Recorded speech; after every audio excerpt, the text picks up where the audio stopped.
Okay, boys and girls, so you need a checking pen and a highlighter. We're going to go ahead and highlight your title if you haven't already done so. This worksheet is on figurative language. We know that figurative means that typically there's something involved that's not really there. Okay, it's not real or it's exaggerated in some way. All right, number 1 says directions. Read each sentence and identify what type of figurative language it is showing. You may use your notes.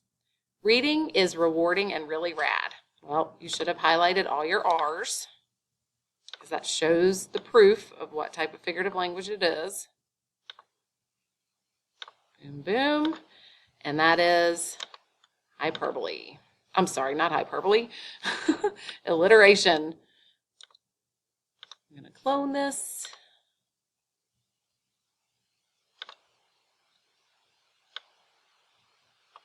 All right, because of all the repeated R's. Number 2, the computer printer started to spit out more copies. Well, it's a printer that's spitting. Printers don't spit. People spit. So you could even highlight the person part of personification. That's number 2. Number 3, he was so hungry he could eat a horse. We talked about that one in our examples. It is not possible for a human being to eat an entire horse, so that is a hyper-exaggeration or hyperbole.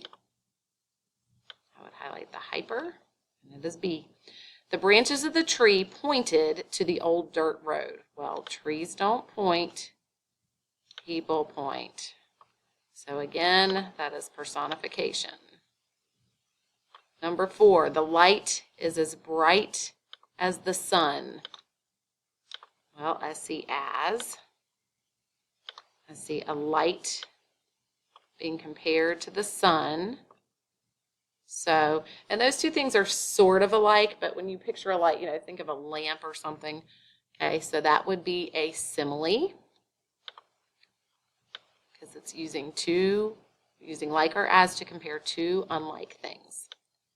Number 5, Nick's nephew needed new notebooks now. Highlight your ends.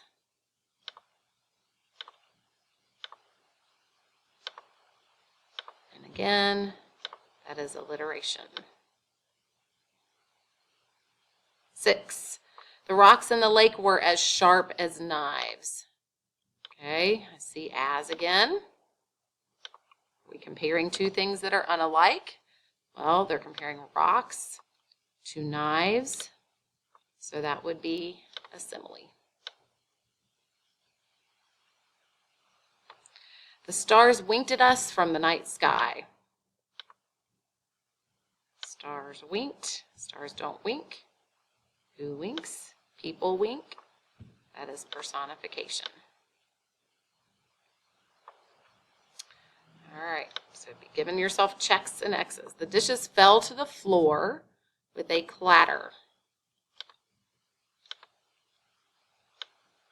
Clatter. You can hear that sound. Clatter is an example of onomatopoeia because it is a sound. Think about the word clatter. It kind of sounds like what the dishes do when they fall. Clatter. Number 9, Mike's microphone made much music.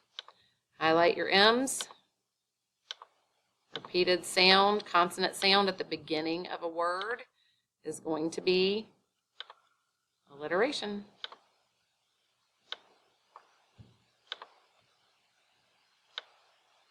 Scroll back up to the top here.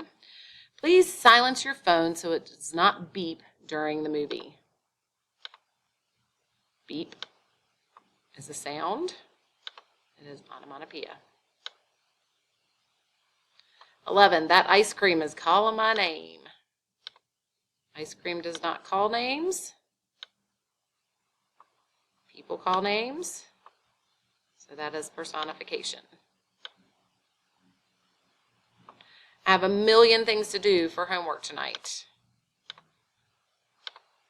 I would highlight million, because that is an extreme hyper exaggeration. You don't have a million things. You might have a lot of things, but it is not a million, so it's hyperbole. The bees were buzzing around the flowers. Well, it could be alliteration. I hear to b, but I think if we really listen to that, buzzing is a sound. I'm not sure two bees in such a sentence would be enough to make it alliteration.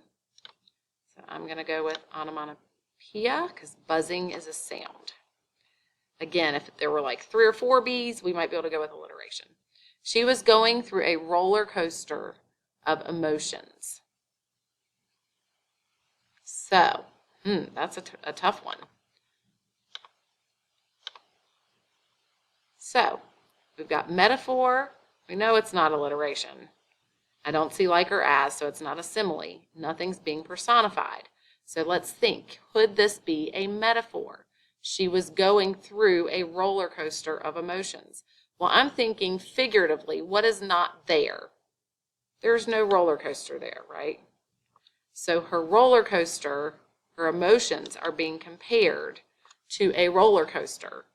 But we did not use like or as, which means yes, it is a metaphor, meaning that her emotions were going up and down like a roller coaster.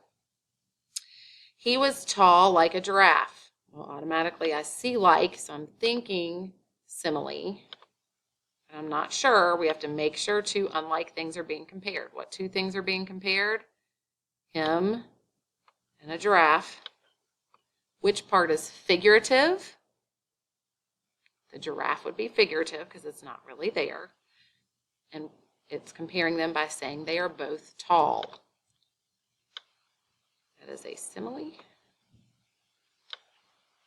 Write your own example of the type of figurative language given below. So you should have written an alliteration. Check yours and make sure that you have repeated sounds. Maybe you used your name. Like I could say Miss Gregory's gum is green and gross. Okay, they all start with G.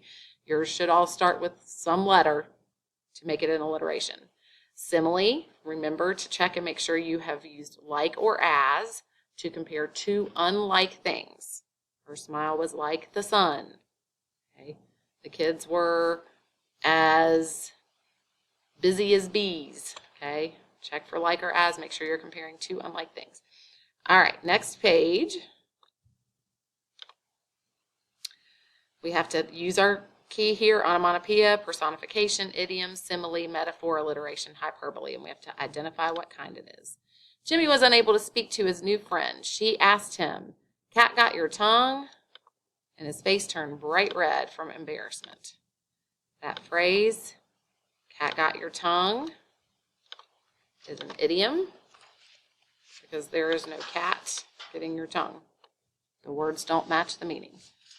2. Aunt Allison and Brent Bernard watch with wonder at the wide window as the beautiful birds begin to bite into bunches of birdseed.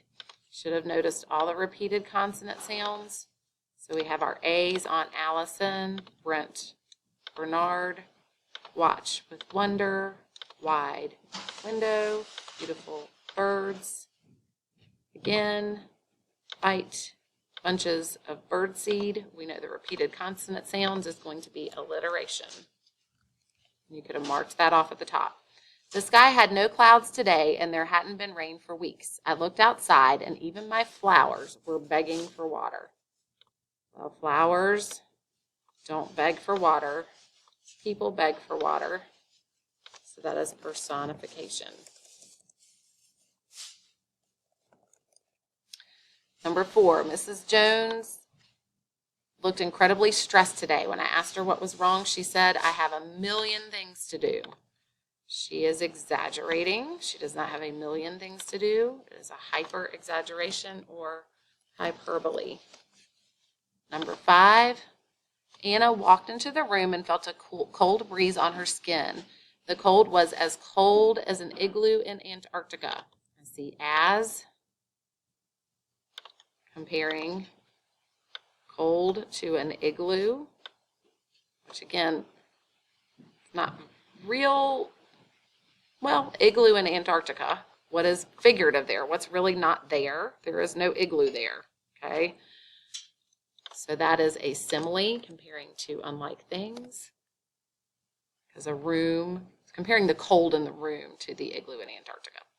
Ben's temper was a volcano ready to explode. Any little thing could set him off in a moment.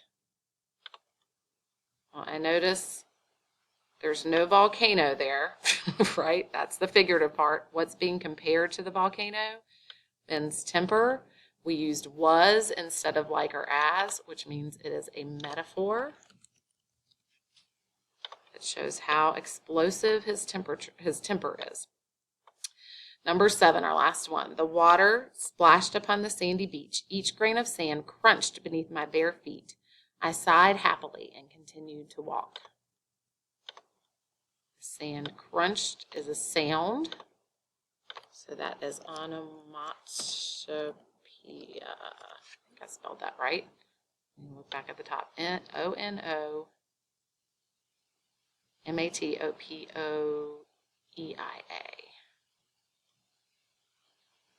I did it. Okay, so give yourself a check or an X. Make sure you highlighted your proof and that this is checked perfectly. Put it back in your folder and we will take it up next week. If you, or not next week, we'll take it up on Friday. If you have extra time, you may sit quietly and read. Good job. Oh, or if you have not finished one of your other stations, you may also do that.